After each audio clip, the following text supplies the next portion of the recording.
Muito bem, pessoal. Boa noite a todos. Paz. A gente vai começar hoje a nova matéria, que é a história eclesiástica. Bom, agora vocês vão começar a entender como é que funciona o nosso método aqui. Algumas coisas, algumas não, muita coisa que eu vou falar aqui, nessa matéria, nós já vimos. Então, a assimilação vai ser bem maior, porque tem uma camada pedagógica e outra camada de cima, ela vai só corroborando. É uma construção de... corroborando. Fica mais compíscuo, né? Fica mais compíscuo.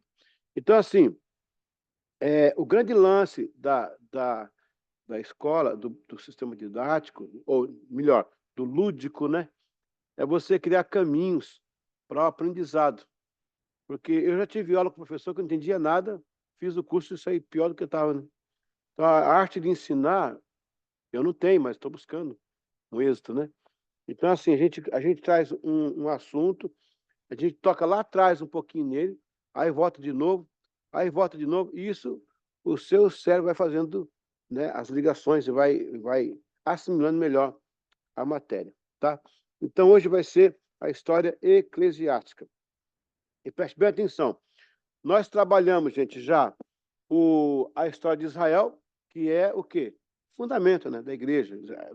A igreja veio de lá, né, de Israel. Depois nós trabalhamos o helenismo, que foi o paralelo. Entendeu? Então, nós temos uma base chamada História de Israel, onde você tem o quê? O sacerdócio, você tem o monoteísmo, que é o mais importante ali naquele esquema, né? Aí você vem no paralelo o helenismo, que vai cercando a igreja, porque a igreja vai fazendo coisas que parecem, né, lá com o helenismo. E agora, sim, preparamos o caminho para entender a igreja. Então, vamos pegar a apostila, e já que a Márcia chegou, olha, você está sem as faixas? Está mexendo direitinho os dedos? Mas consegue contar dinheiro? Consegue? Quando tiver, você vai contar bastante, né? Amém. Paz. Que bom, a Márcia já conseguiu tirar aqui as faixas. Ok. Paz. Olha. Gente, chegou a apostila aqui, ó. Tá vendo? Coisa linda, hein? Olha só, rapaz. Aí sim. Muito bem, muito bem, muito bem. É. Deixa eu falar, deixa eu só recapitular para vocês aqui, quem está com a apostila aí. Deixa eu pôr aqui na apostila aqui online, o pessoal ver, para que eu possa explicar melhor. Aqui, vamos lá, deixa eu pôr aqui para cima. Ok, muito bem. Ó, existe essa página nossa aqui, ela é super didática. Isso aqui significa o módulo, tá? Como é que eu leio aqui, ó? Módulo 2, disciplina 7, aula 6, a parte 2. Eu peguei aqui aleatório, peguei aleatório. Pega na primeira lá, então, vai. Fazer a coisa certinha, vai. Ok. Na página, passa aqui, passa minha foto aqui, ó, aula 1, na próxima página ainda, tá bom? Então aqui, ó, módulo 2, disciplina 7, aula 1, parte 1. Quando virar a página, parte 2, parte 3 e parte 4. Do lado aqui, eu tenho a sugestão didática. Isso aqui, gente, é alta performance, tá? Alta performance, a apostila aqui. Alta performance, tá? Aqui você tem, ó, as sugestões didáticas para você ainda improve, melhorar, né, o seu posicionamento acadêmico. E aqui do lado você tem a fonte literária da onde foi a pesquisa, entendeu? Então ela é super, tipo ela é autodidata, né? É tipo autodidata. Eu fiz um curso na IBMI da Alemanha, em Berlim, sobre liderança intrapessoal. E nesse curso, a gente... Você pode pôr, Marcelo, por favor, depois eu pego. A gente faz chamada o ciclo de Kolbe. Ciclo de Kolbe. Eu aprendo enquanto faço. Eu aprendo enquanto interajo. E isso é uma forma de você motivar o autoaprendizado. É muito importante isso. Ok? Bom, vamos lá. Vamos abrir, então. Começa hoje, então, a nossa aula de História Eclesiástica. Vamos para a aula 1 aí, já a parte 1. a parte 1 aí, que vai ser o nascimento da igreja com o Carral. Nós já vimos isso, lembra? A gente já viu isso aí. Então vamos só recordar. A palavra igreja deriva-se da terminologia hebraica, Carral. Essa palavra é uma relação etimológica próxima do nome Kohelet, Eclesiastes. Vem de uma raiz que significa convocado ou grupo, onde o texto maçorético, o termo Carral, a Septuaginta geralmente usa o termo grego koine, eclesia, que significa grupo convocado, inteiramente aqueles que são convocados. No entanto, em uma parte particular do Código Sacerdotal, a Septuaginta usa o termo que significa literalmente reunião, onde o texto maçorético usa carral. Esse termo também é lembrado como sinagoga em hebraico. Assim, a tradução usual do carral é congregação, montagem. Em particular, o texto bíblico faz uma distinção consistente entre edá e carral. Uma passagem em especial torna a distinção clara. Parte do Código Sacerdotal discute o que fazer se todo israelita edá comete um pecado e o carral não estiver ciente disso. Deixa aqui no quadro um pouquinho. Por favor, na caixa da oração tem lá um pincel. Eu guardo ali. E ninguém mexe ali, é sagrado, né? Ninguém mexe ali. Deixa eu ir aqui ao quadro. O cara não faz prova e fica trazendo alguinha, trazendo cafezinho. Já vai de ponto de novo. Pessoal, eita, já chegou limpando. Ainda bem que a mãe não está assistindo. Pessoal de casa, consegue ver aqui direitinho o quadro? Fala sim ou fala não para mim? O quadro Sim. não, né? Consegue ver o que está escrito aqui? Sim. Ok, Mary. Carral e eclesia. Ok? A palavra carral em hebraico, e também com uma semelhança em aramaico, ela está para convocação. Há muitas palavras, mas convocação. Traduzido para o grego é eclesia. Você tem aqui dois termos, né? O ek e o eclesia. O ek é fora. Fora. E o eclesia é chamados. Chamados. Mas essa palavra, ela tem uma abrangência muito grande. Jesus usou essa palavra aqui em Mateus 16. Ele fala, edificarei a minha carral, a minha igreja. Então, quais os termos que nós estamos vendo aí, tanto num como no outro? Vamos lá. Aqui tem os termos, por exemplo, reunião, certo? Reunião. Um outro aí, convocar. Assembleia. Congregação. Congregação, muito bem. Congregação. Você imagina, por que Jesus então usou essa palavra, cara? Ele podia usar a palavra bet. Bet. Casa. Minha casa, minha igreja, casa. Ele podia, o lar, né? No caso, lar não, o lar é um termo romano. Então, ela tem todas essas variantes. Convocar. Tem todas essas variantes. Por isso que você vai entender, e isso que é legal no seminário, cara, essas coisas. Porque quando você fala no culto normal, você, a igreja, tá, mas aqui você tá tendo um significado maior do que isso. Ele usa a palavra carral. E, inclusive, aqui, ó, você tem os chamados para fora. Por que os chamados para fora? Era um sistema grego. Quando você encontrava um problema no bairro, tá tendo buraco que os cavalos estão caindo aqui, estão machucando. Aí, vizinhozinho, esse buraco, eu abri essa cratera aqui depois da chuva. Aí chegava um esperto lá, olha, vamos fazer o seguinte, vamos cortar aqui a drenagem, que esse suco trouxe água para cá, vamos colocar para lá e tal. Você falou, muito boa a sua ideia, você vai ser presbítero, você vai presidir, e nós seremos diáconos, vamos diaconar com você, vamos te ajudar. A igreja católica, posteriormente aqui, a igreja cristã, posteriormente a católica, ela importou os termos do grego e cristalizou. Hoje, na cidade, nós temos o presidente da Câmara, ele é o presbítero, e os vereadores são diáconos. Mas vai lá falar isso lá, vai achar que é igreja. Só que o termo não é de igreja, o termo é antes, né? O termo é antes. Pegou, pessoal? Como é que é interessante isso aqui? Tá conseguindo anotar em casa aí, pessoal? Tá, né? Sim. Ok. Deus usa essa palavra para chamar Adão no jardim. Depois do pecado, o chamado só existe por causa do pecado. Antes do pecado havia relacionamento. Depois da queda, chamado. Olha que interessante, cara. Por isso Pastor, que Hã? esse Oi? carral aí não é com o quê? Não, pode ser com Q ou com K, porque está transliterado para o nosso Ah, idioma. ok. É o modo como você ouve, quiser colocar. O importante é você trazer o som da fonética. A semântica, nesse caso, não tem. Porque a sintaxe, nesse Ah. caso, ela faz uma apogiatura, né, em cima do complexo de. Senhor da glória. Falou em línguas agora. Não, na verdade, a fonética é carral.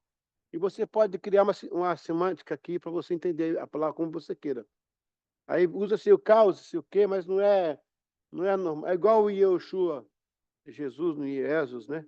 Então, antes do pecado havia relacionamento, depois da queda, o chamado. A Bíblia é um livro onde a humanidade procura Deus e Deus chama a humanidade.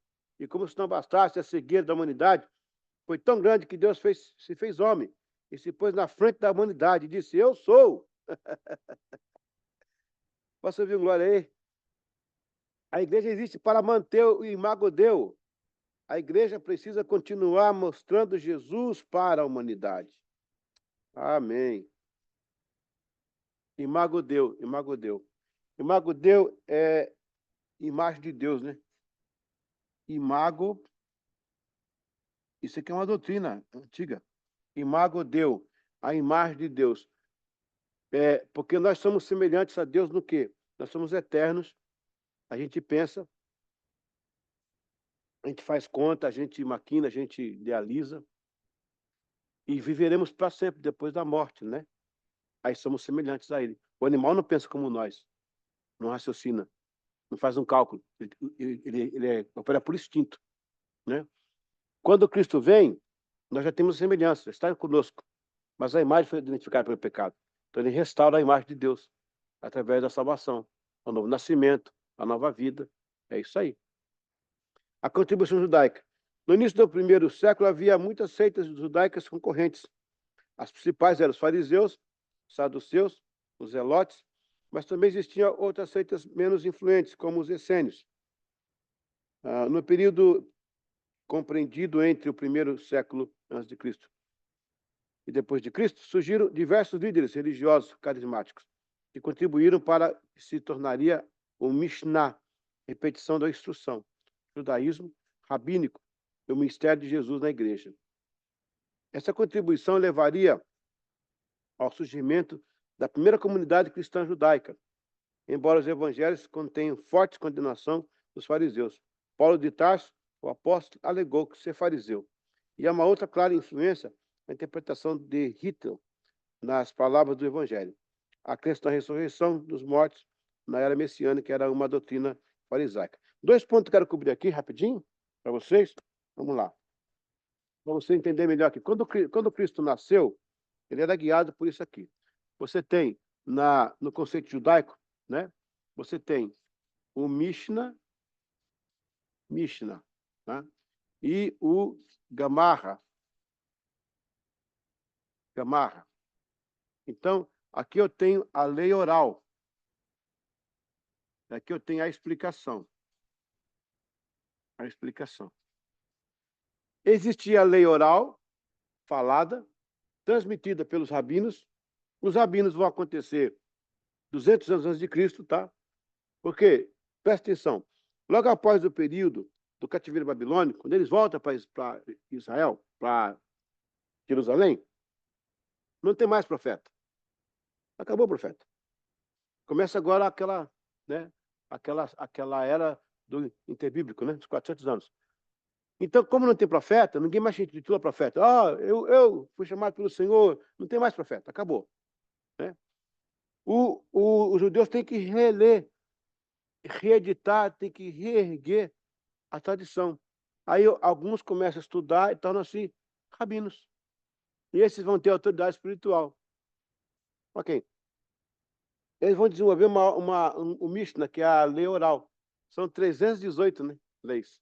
Até a Igreja Universal usa esse negócio, 318. A nação 318, é por causa disso aqui. E tem a explicação, que o Gamarra é outro ponto que explica. A lei oral acabou sendo escrita. E o Gamarra explicou a lei oral. Eu não tenho exemplo aqui de lei oral para vocês. Por exemplo, a mulher judia, ela rapa a cabeça. E cada 15 usa uma peruca. Isso é uma lei lá, diz lá. Então, porque tem explicação, tá? Eles explicam. Então, algumas foram criadas para reforçar a cultura judaica. Tem muitas que estão lá na Bíblia. Começou depois do cativeiro babilônico. 486 a.C. Hã? Esdras? Não, isso aqui acontece depois do Esdras. A lei oral, eles vão falar, eles vão trazer lá de trás, e eles vão escrever essa lei oral. Algumas sim, ok. Algumas sim, outras não. E aqui, você vai ter essa reunião chamada Talmud. Talmud, que é estudo. Estudo. O Talmud é muito falado entre judeus, né? É o Talmud. Eles criam o Talmud. São os livrinhos judaicos, né? Ao Mishnah com a Gamarra dá o Talmud, que dá o estudo, né? Ok? E outra coisa que eu descobri aqui, eu ia falar sobre os essênios. Das comunidades, os fariseus, os saduceus, os zelotes, na verdade eram grupos políticos, sabe? No fundo, tinham cunho religioso, mas eram grupos políticos. Jesus e João Batista se identificam mais com os essênios, por uma questão de tradição. Tanto é que os essênios, quem são eles? Não. Eles aproximaram da cultura essênica, Jesus e João Batista, por causa do batismo, a questão do batismo, o tanque batismal é assim, ó. O tanque até hoje existe lá, sabe? Tem um degrau para descer, aí tem aqui a água, né? E para subir são 5 degraus. Por quê? Para você se purificar, basta uma decisão, um arrependimento. Os essênios, isso é a tradição deles. E quando você sai, você precisa crescer na graça, ó. Crescer no discipulado. Né? Sim, os essênios são também. E eles eram copistas. Eles guardavam alguns escritos, tanto é que foi achado no mar, perto do Mar Morto, né? Em 1948, aqueles escritos do Mar Morto. Ok? Então, essa é a contribuição basicamente judaica, né? O cristianismo surgiu no mundo helenístico, sincretista, do primeiro século, já estamos aí, né? Que era dominado pelo direito romano e pela cultura grega. A cultura helenística teve um profundo impacto nos costumes e práticas dos judeus, tanto da terra de Israel como na diáspora. O que é diáspora? Diáspora. Dispersão. Desse modo surgiu o judaísmo helenístico, na diáspora judaica. Judaísmo helenístico na diáspora judaica. Como é que você entende isso? Judaísmo helenístico. Nós estudamos sobre isso. Quando eles voltaram, por causa da dominação macedônica, né, que trouxeram a cultura, também Alexandre Grande, também boa parte de Israel, tudo. Então, eles começaram a ter contato com a cultura grega e aí o helenismo pegaram parte dessas coisas, absorveram dentro da cultura judaica. Isso é a primeira parte. Segunda parte, o Antíoco pôs goela abaixo também. Ele helenizou. Então, essa primeira parte está certa e vem essa segunda parte. Depois que você falou aí, vem a segunda parte que ele, né, Ele forçou. O judaísmo helenístico se espalhou para o Egito e Ptolomaico a partir do século III a.C. e tornou-se uma notável religião lícita após a conquista romana da Grécia, Anatólia, Síria, Judéia e Egito. A Anatólia, pessoal, seria hoje ali aquela parte da Grécia, subindo ali na Turquia, indo para o lado da Europa, ali chamava-se Anatólia. Ou também Capadócia, que até hoje tem lá um local chamado Capadócia. Mas é pequeno, hoje é pequeno. É a Turquia. Significa cavalo de raça em grego, em árabe. Em árabe. Capadócia, cavalo de raça. Capadócia. Até o seu declínio, no século III, que foi um fenômeno paralelo ao surgimento do gnosticismo e o cristianismo primitivo. Segundo Burton Mark, a visão cristã da morte de Jesus pela redenção da humanidade só era possível em um meio helenizado. Tá vendo aí? Aí você vai entender agora essa chave, gente. Por quê? Porque o helenismo pregava que a divindade, que é o amor agapou, que é o amor de uma via só, e é um amor que não espera reciprocidade, né? Deus se torna homem porque amou o mundo de uma forma que ele vê ser homem, para aí, através do helenismo, a pessoa fala assim, é isso mesmo, uau, que interessante, nossa, entendeu? Se fosse mineiro, ia falar nu, né? Se fosse mineiro, ia falar nu. É isso aí. Aí você entende por que Deus usou, permitiu, né? A aproximação do helenismo. A contribuição romana. A região de Israel, onde viviam diversos povos, dentre eles os judeus, passou a fazer parte dos domínios romanos em 63. Influenciou diretamente a emergência de uma religião. Roma vai iniciar o seu império. No império não, Roma nasce, né? Roma, ela nasce aqui, ó. Roma, 753 a.C., tá? Existe uma lenda, é uma lenda que o Rômulo, né, e Remo, e, né, foi lá e a loba alimentou eles, isso é uma lenda deles lá. Mas, na verdade, aquele pedaço de Roma ali, que é aquela bota, né, aquela bota, ele fica bem, é um canal de terra, né, dentro do mar Mediterrâneo. Então, em volta, você tem os povos do norte da África, do sul da Europa, do oeste da Ásia, e ficaram por ali. Aí eles foram conquistando, tem vários povos, né? Aí os que mais ficaram lá foram chamados de italiotas, mas eram também os etruscos, os bizâncios, são vários povos. Eles começaram a cultivar aquele local, a plantar, o terreno estava maravilhoso, começaram a se defender de alguns pequenos ataques. Com o tempo, isso foi criando um pensamento bélico. Aí você vai ter o primeiro triunvirato. Meu Deus, o que eu fiz aqui?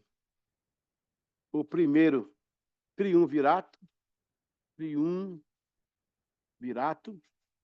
E o segundo, ele era composto por alguns homens, como Augusto. Augusto foi o último, né? Você tem aqui o César, né? Você tem o Lépido, então, César, Lépido e Pompeu. O segundo triunvirato vai ser o Augusto, o Crasso e o Lépido, Pompeu, o Crasso, tem mais um aqui. Augusto César, Otávio. Esses caras são generais. Eles se unem para fortalecer o reino. O Pompeu, esse cara aqui, ele chega em Israel em 63. Ele é contemporâneo de César. Ele morre depois lá, quando chega no Egito, para tentar falar com o Cleópatra, né? Aí aqui também tem o Marco Antônio aqui no meio, que vai namorar a Cleópatra lá. Cleópatra era, né? Não era só ela, eram 8 Cleópatras. 8. Cleópatra era um título, né?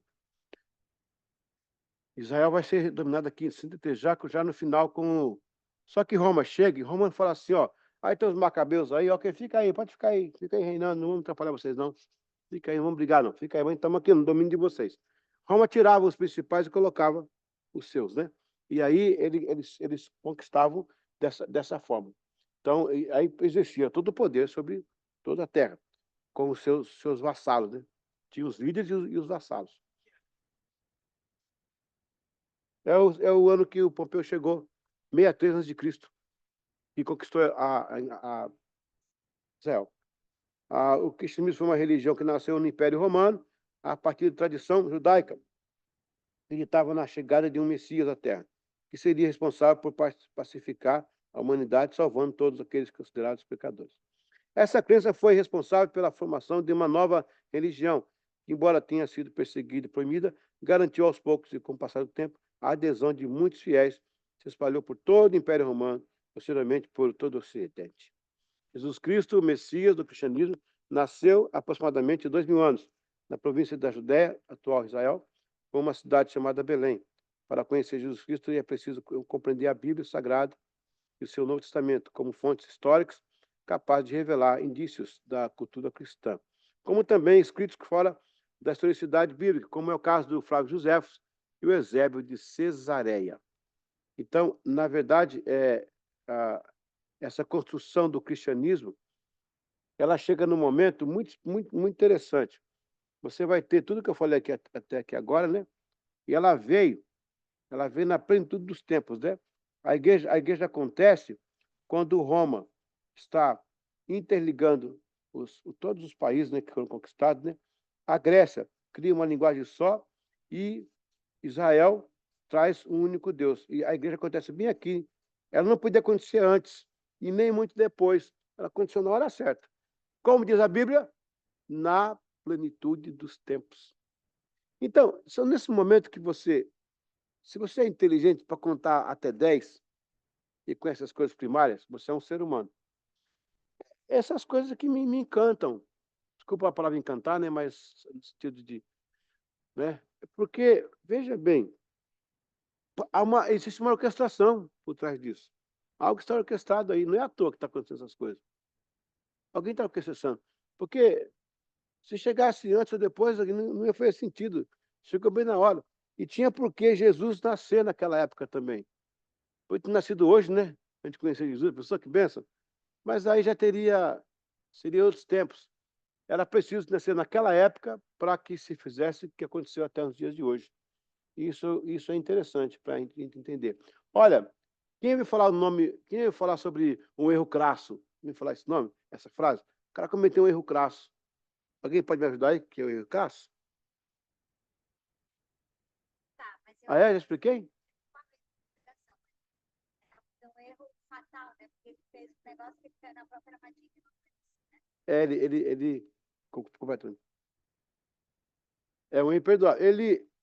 Ele foi para a guerra sem nenhum preparo bélico e levou o batalhão dele para o meio dos inimigos assim, de boa. Foi como um cordeirinho para um matador. Assim. Ele cometeu o erro crasso, chamava de erro crasso. O Júlio César também tem uma. Pode falar. Mas ali da igreja, nós surgimos quando Roma estava dominando tudo, Grécia, a língua ali é o quê? Jerusalém? É Israel, a religião, né? As estradas, a língua e a religião. Há um caso aqui também do César. Ele tinha um filho adotivo, que era o Brutus. E vinha aquela frase, até tu, porque o Brutus matou. Diz a história, né? Bom, diz a história que foi ele que matou o pai. Como? O Flávio Josefo, ele é o historiador. O Eusébio é um pouquinho depois. O Eusébio escreveu sobre a história dos hebreus, a história da igreja também. O Flávio falou sobre a história dos hebreus, desculpa, a história dos hebreus. Ele é o Flávio do tempo de Jesus. Ele fala um certo Cristo aí, tá? Ele comenta nas cartas. Isso é maravilhoso para a gente, né? Um certo judeu aí, com o nome de Jesus, andar por aí, tem muitos seguidores, ele tem muito poder. Ele explicou até os milagres dele lá, o Flávio Josefo, da época. Ele é um judeu, mas foi considerado romano pela sua ascendência de. Ele começou a se relacionar muito com o governo, acabou recebendo o título, né, de cidadão romano. Aí ele escreveu os livros da história e ele menciona, né, o próprio Jesus aí. Também tem uma carta que o César escreve também na época, ele cita o Cristo tal, que anda fazendo as confusões aí e tal. Então é citado fora da Bíblia. Interessante. Então, o César aqui, ele também teve um filho biológico, né? Além do filho adotivo, né? Que é o Brutus, ele teve um filho chamado Cesarião, o nome dele, com a Cleópatra. A Cleópatra namorou ele, mas ela gostava do Marco Antônio. O Marco Antônio, quando chegou lá, já no final de tudo, né? Disseram que ela tinha sido morta por uma cobra, ele se joga na espada, umas coisas assim. E depois o Shakespeare faz aquele Romeu e Julieta, acho que também baseado nisso aí. Essas histórias interessantes que você ouve, né? Amém? Pegou, pessoal, então, até aqui? O carral, o chamado, pá, né? Vamos então para o número 2. Vamos adiantar um pouquinho, porque o Léo precisa jantar ainda. Período apostólico. Vamos estudar agora o número 2. Alguma dúvida aí, Renete? Tudo bem? Em casa, alguma dúvida, pessoal? Tudo certinho? Deixa eu ver se tem algum chat aqui. Não, não tem não. Vou voltar a falar. Ok. Vamos ver agora. Ó, a gente já tratou agora da chegada do cristianismo, né? Os povos que o cercaram, a nomenclatura que foi usada. Agora começa a engrenagem. A primeira fase histórica do cristianismo começa por volta do ano 30 depois de Cristo e vai até por volta de 300 depois de Cristo, né? É chamada Era Apostólica da Igreja Primitiva. Na primeira aula eu dei para vocês a tabela, lembra? Coloquei? Eu escrevi. Primeira aula aqui, ó. Falei sobre apostólico, patrístico, escriturístico e tal. Isso aí. Esta é a fase em que o cristianismo experimenta sua primeira expansão, com a fundação das primeiras comunidades cristãs. No início do cristianismo, as igrejas locais ainda não estavam em formação. Em sua maioria estavam em Jerusalém e outras localidades próximas na Judéia, na Samaria, sob a orientação dos apóstolos, com destaque para Pedro, João, Tiago, o irmão do Senhor. Porque o Tiago maior foi morto no começo e o menor não apareceu mais. Os primeiros cristãos eram provenientes do judaísmo e as comunidades cristãs primitivas eram formadas pelos judeus, pelos gentios convertidos ao judaísmo, que confessaram a fé em Jesus Cristo como Messias, não obstante o poder da cultura do judaísmo e a opressão bélica de Roma. Esses irmãos, de início, provaram sua fé de todas as formas e maneiras possíveis. Nas origens, as autoridades dos judeus pensavam que os seguidores de Jesus fossem como uma seita originada no judaísmo, porque, na verdade, a igreja nasceu dos judeus. Os pioneiros da obra eram judeus e, portanto, não era de se esperar que o consenso seria quase que unânime que a igreja saiu do judaísmo. De certa forma, indiretamente, sim. Então, deixa eu aqui, ó, voltar aqui ao quadro com vocês. Deixa eu tirar aqui o stop para ver em casa melhor. Nós vamos ter um movimento, gente. Olha que interessante isso. Um movimento híbrido, sabe? Movimento híbrido. A igreja híbrida. Igreja híbrida. Por que igreja híbrida? Quem pode me ajudar? Pode arriscar. Não bem isso. Não bem isso, mas é legal a tentativa, né? Estamos na sala de aula.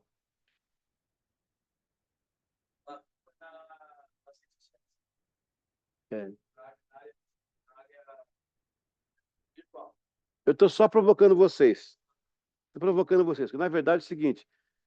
A igreja veio da onde? Do Judá. Ah, o pastor Gil, né?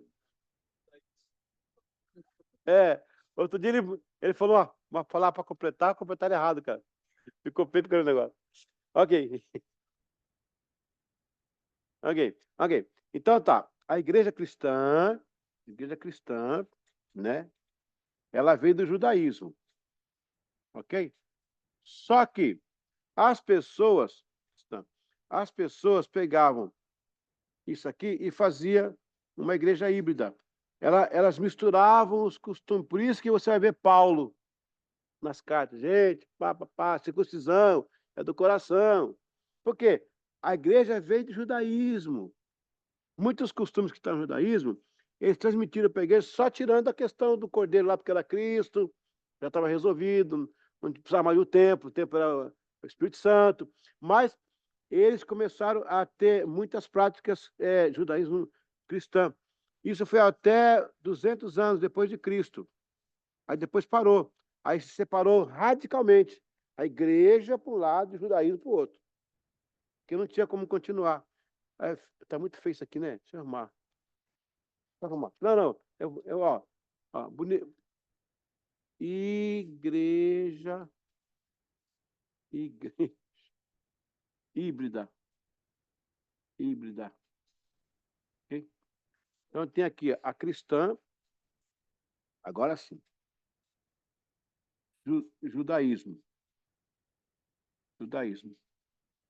Então, aqui eles fizeram a igreja híbrida.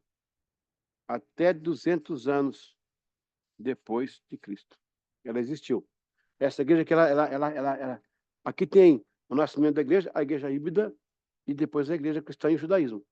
Isso aqui quase ninguém sabe disso. Quase ninguém fala sobre isso. E hoje o pessoal quer voltar ao judaísmo, né? Estão querendo voltar ao judaísmo. Nada contra você usar as coisas de Israel, a bandeira, tal, para fazer, inclusive a dança, né? Bonito e tal. Mas quando você passa legalidade espiritual, não está legal, né? Aí vi um cara, né? Tocou a bandeira de Israel, saí enrolado com ela, falando estranho. A bandeira de Israel ela é sionista, é de 1800 de pouco, nada a ver com Israel mesmo. É só uma questão de marco civil. É uma bandeira para dizer um Estado, né? Então, essa igreja existiu. Ela foi muito. Demorou 200 anos só. Nos primeiros séculos, a igreja cristã ainda era meio híbrida. Aí vou repetir. Por isso que Paulo ficava falando aquelas coisas. Para arrancar da veia o judaísmo. Né?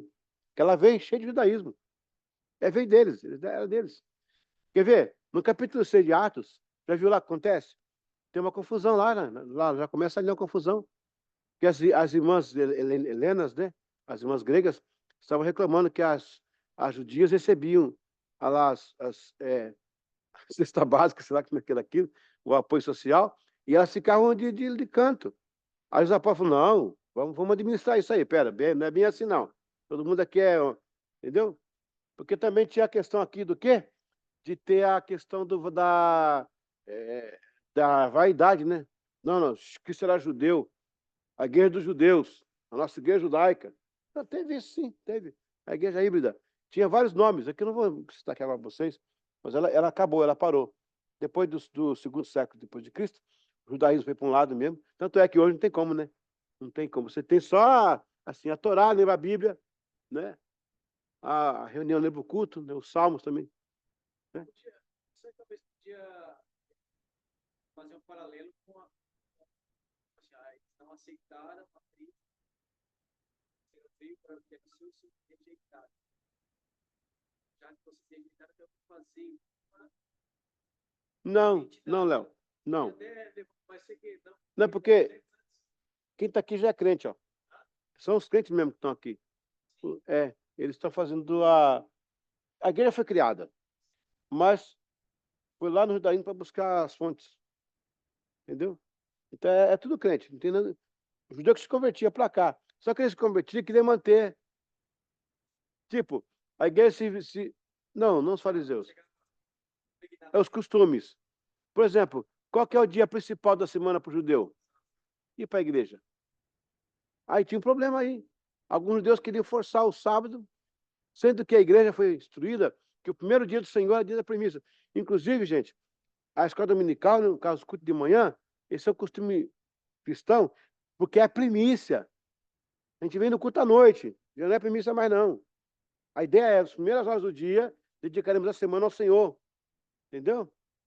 É interessante. Porque Cristo ressuscitou no sábado à noite, né? Não, domingo de manhã. Então, tem tudo uma ideia por trás disso aqui, né? Por isso que eles faziam isso. Amém? Em casa aí, pessoal? A Cristo está aqui online. Amém. Só tomando chocolate quente, só. Ela falou que você vinha. É. Tá, só um chocolate quente ali, ó. Uma benção. Tá não, tô brincando. Daqui a pouco eu vou ser. Ok, vamos continuar aqui a parte 2. O período romano. Gente, alguma dúvida aí até agora não? Tá legal aí? Tá conseguindo entender? Ok. Querido Romano, por que os cristãos foram perseguidos? Se eles não faziam mal a ninguém, por qual motivo surgiram as perseguições? Olha que pergunta de Pedro Boy. Legal, né? Sabe que é Pedro Bó, não? Pedro Bó? Pedro Bó? É uma ideia. Pedro Bó. É um... Você sabe o que é, né, mas... Pedro Bó é humorístico, bem simples o negócio. Basicamente, podemos indicar diversas causas das perseguições. O cristianismo, por si só, já era uma ameaça à sobrevivência do Estado romano, por causa do modelo e da vida que propunha. Olha que interessante isso. Baseado na fraternidade e igualdade, enquanto o Estado romano propunha um modelo exatamente o contrário, pois a base do império era a desigualdade entre as pessoas e as classes sociais, que também já era uma herança grega, né? A questão das classes aí também. O cristianismo se tornou uma religião proibida e as reuniões dos cristãos foram colocadas na relação daquelas reuniões sem permissão e censuradas. Com a proposta de um Deus único, vivo e verdadeiro, o cristianismo ia contra o politeísmo proposto pelo Estado romano. Está vendo aí, gente? Os cristãos eram também contrários ao culto ao imperador, sendo ele um simples homem, cometendo o crime chamado lesa majestade, que é a mesma coisa que negar o culto ao imperador que se apresentava como um deus. Que é lesando a majestade, ignorando, lesando, ignorando. Hã? Desacato também. Foi. Então, vamos construir aqui uma coisa, gente. Não vamos defender os romanos. Pode falar.